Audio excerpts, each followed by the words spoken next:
Hello and welcome. I am Dr. Anil Joshi. Welcome you to my series Iconology and Temple Architectural Perspectives. Today we are going to visit a very interesting site, that is Pattadakal. However, Pattadakal has got many temples, maybe around 8 or 9, the big R3 to 4, and to cover them all in one lecture is difficult. Therefore, we have divided into the multiple sections. Today's lecture is about Chandrashekhara temple. This is a small temple, and basically AIHOLI was a laboratory where lot of temple architectural variants were discovered, and they were implemented in Pattadakal. Pattadakal was basically a site for coronation. So all the kings were coronated in Pattadakal. And this is also a holy or religious site because the Malaprabha river changes its direction around this city. With this information, let's get going to the topic and go to Chandrashekhara temple and see how it is different. Each and every temple of this dynasty, Chalukya dynasty, has got its own glory. They are right from the cave cut, then the standalone, that is the structural temples, and all these variants, all this development we can see in this area. So it is a must for temple archaeology. Hello and welcome. To know why Pattadakal is important, there are two things. One thing is when it was formed, at what stage of temple construction this place Pattadakal came into existence, and why of all the places they have selected Pattadakal as the place for such a huge, gigantic, marvelous, beautiful temples. Now we'll know step by step one and another. The name Pattadakal means it has come from the word Pattabhishek. Now what is Pattabhishek? Is the crowning ceremony of the king. So crowning ceremony of any king has to be in a best possible place. It has to be auspicious place. Now how Pattadakal becomes a auspicious place? Because the river Malaprabha, though usually it flows in south direction, but once it comes near the Pattadakal, it takes a turn and start going towards the north direction. And this particular sign they take as the auspicious. That's why for crowning ceremony of any king, for any auspicious occasion, they have selected Pattadakal. Now second is its chronology. Pattadakal has come after many experimentation at AIHOLI. AIHOLI was considered as a laboratory. Now after the experimentation of laboratory in AIHOLI, they started implementing in Pattadakal. Now all temple development, right from the rock cut till such gigantic constructions, beautiful constructions, you can see in this area, particularly Badami, AIHOLI and Pattadakal, and all were by Chalukyas. Now after certain days, Chalukyas lost to Rashtrakutas. However, in spite of that, the development of beautiful temples did not stop. It kept on happening more and more. Now once we enter this UNESCO protected area or premises, we can stand at one place and observe that there are multiple temples. Now how to identify a beauty and chronology as far as time is concerned, I'll tell you. From here we can see three types of shikharas or vimanas. Shikharas is a North Indian word and vimana is South Indian. Now why we have both? Because from here you can see both types of temples, South Indian as well as North Indian. South Indian are called as Nagaras and South Indian are called as Dravidian style. So both are seen here, and that's another beauty of this place. Now once we stand at the entrance, we see Kadasiddheshwar, then Jambulingeshwar and Kashi Vishweshwar as the smaller shrines. Smaller in the sense as compared to the other one, but if we really consider them, they are beautiful and adequately large. Now there are two Dravidian style of Vimanas now we should call here are seen from here. They are Sangameshwar and Virupaksha. These are the two South Indian typical Dravidian style temples, and the most important thing, Virupaksha temple was constructed in honor of king when he had a victory over Pallavas by his queen. So a gift by a wife to the husband, or a victorious husband, let us call it. Here is a good victory.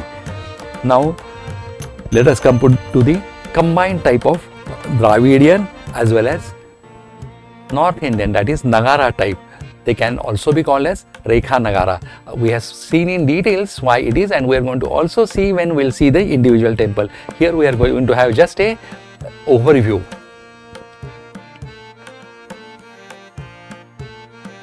Now similar temples of Rekha Nagara type you can appreciate in Jagannath Puri and Konark Surya temple. So they resemble that. As we have seen that there was a good exchange of architecture between north and south, and we have got lot of combinations. And typical Dravidian are Sangameshwar and Virupaksha. Then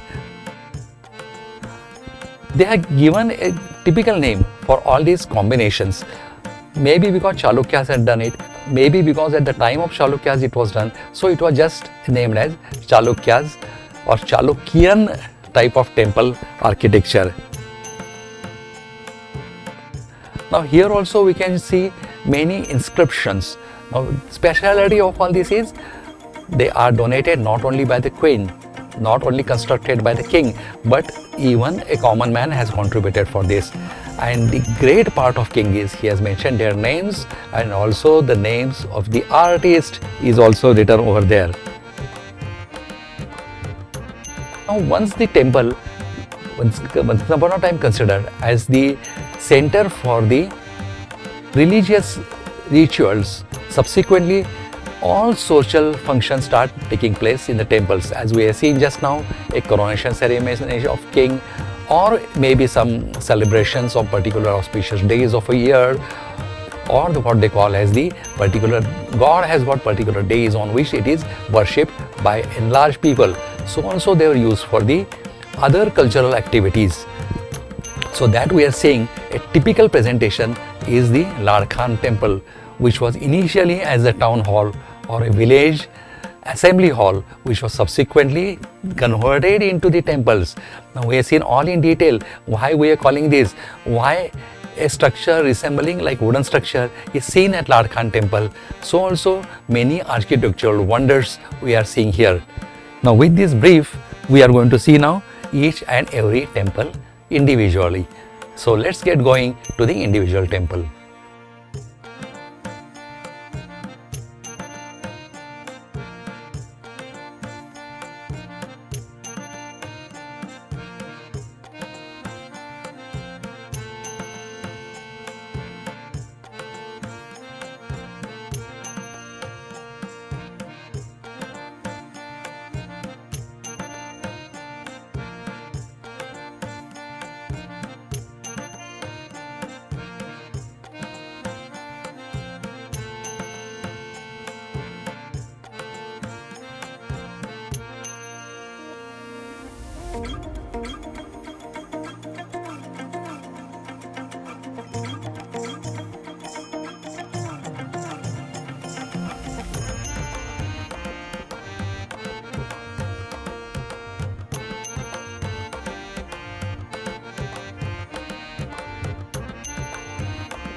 Now today's topic is Chandrashekhara temple. Now Chandrashekhara temple is a small east facing temple without a tower. It is situated on the south of the Garganatha temple.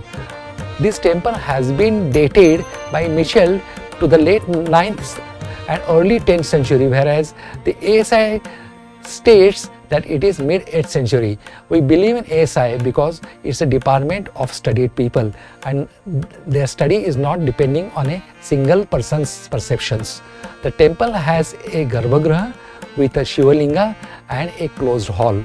A Nandi sits on a platform to the east facing of the Linga, then laid with a space of 33 by 33 feet in length and around 17.33 in breadth, so practically half of it, on the Adhishthana, that is a platform containing designs, and it is meant for the Nandi. Now detailed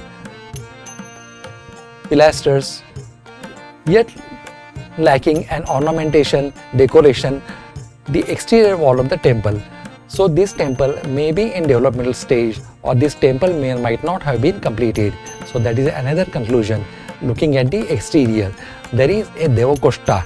Now the Devakostas are seen commonly around this period, that is around 7th or 8th century. Earlier temples do not show it. Now there are Devakosta, that is niches.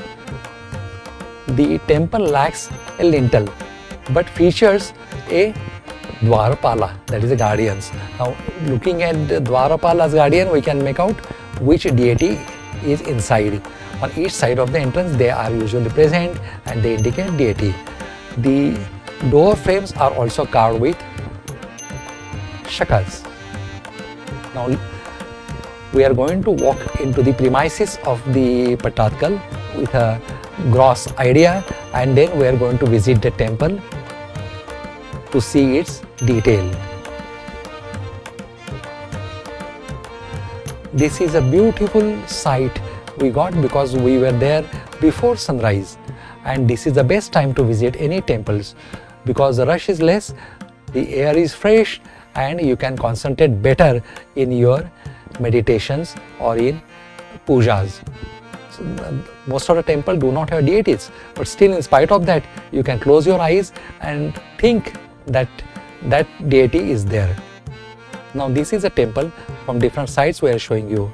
Since this is a ASI and UNESCO protected, there are guards and they are watching you all the time. They have kept the premises very clean and tidy. With that we are coming to end of this small lecture.